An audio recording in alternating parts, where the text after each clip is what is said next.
दोस्तों नमस्कार। एक गलती और पूरा समाज हिल जाता है। आज हम एक ऐसे दौर में जी रहे हैं जहां बच्चे छोटी उम्र में ही अपराधी प्रवृत्ति की ओर बढ़ते जा रहे हैं। और अफसोस की बात यह है कि जब वो गलती करते हैं तो उसका दर्द सिर्फ एक को नहीं, कई लोगों को झेलना पड़ता है। सबसे पहले माता पिता, फिर समाज और अंत में वो बच्चा जिसकी जिंदगी अंधेरे में डूब जाती है। लेकिन सोचिए, क्या ये गलती अकेले उस बच्चे की होती है? नहीं, यह गलती तीन स्तरों पे होती है: बच्चों की, माता पिता की और समाज में चल रहे सामाजिक संगठनों की भी।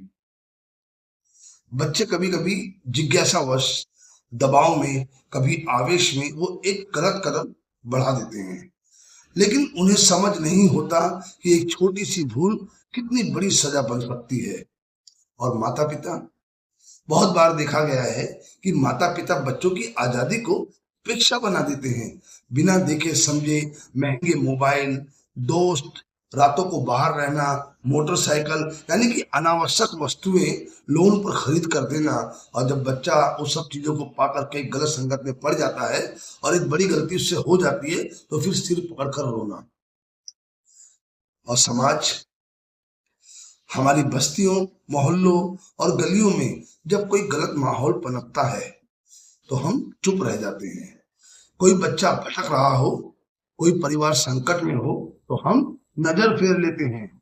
और यही चुप्पी किसी एक की गलती को पूरे समाज का जहर बना देती है। यही समय है चेतने का। सामाजिक संगठनों की भी बहुत बड़ी जिम्मेदारी है कि वो सिर्फ भाषण देने या बैनर लगाने के लिए नहीं, उनकी असली भूमिका तब शुरू होती है जब वे अपने आसपास के वातावरण को साफ, सुरक्षित और स्वस्थ बनाएं। अगर किसी बच्चे में भटकाव दिखे तो उसकी गलती को छिपाने की जगह उसे सुधारने की पहल करें। अगर कोई परिवार टूट रहा हो तो उसे आवाज देकर जोड़ने की कोशिश करें।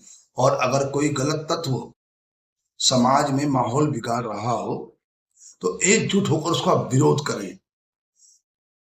बच्चों से मैं अपील करना चाहता हूं कि तुम्हारे पास पूरा जीवन है कुछ बड़ा करने का। अगर गलती हो भी गई तो वहीं रुक जाओ, लौट आओ, सीख लो और कुछ ऐसा बनो कि तुम्हारे माता पिता तुम्हें देखकर गर्व करें, तुम्हें देखकर गर्व से मुस्कुराएं। और मेरी एक भावनात्मक विनती माता पिताओं से भी है कि बचपन से बच्चों को सिर्फ सुविधा नहीं, संस्कार भी दीजिए। सिर्फ आजादी नहीं, अनुशासन भी सिखाइए। और समाज और संगठनों से निवेदन है कि अब समय है सिर्फ देखने या कहने का नहीं, करने का। हम सब एकजुट होकर एक ऐसा समाज बना सकते हैं जहां गलती की कोई गुंजाइश ही ना हो, और अगर हो भी जाए तो उसे समय रहते सुधारा जा सके। क्योंकि जब एक बच्चा बचता है तो एक परिवार बचता है, और जब एक परिवार बचता है तो समाज बनता है, और समाज बनने के बाद ही देश का भविष्य संवरता है। दोस्तों, अगर आपको मेरी इस वीडियो में दिया गया संदेश अच्छा लगा हो तो इसे ज्यादा से ज्यादा शेयर करें, ताकि समाज में जो बच्चे आपराधिक प्रवृत्ति की ओर बढ़ रहे हैं उसे रोका जा सके। जय हिंद, वंदे मातरम।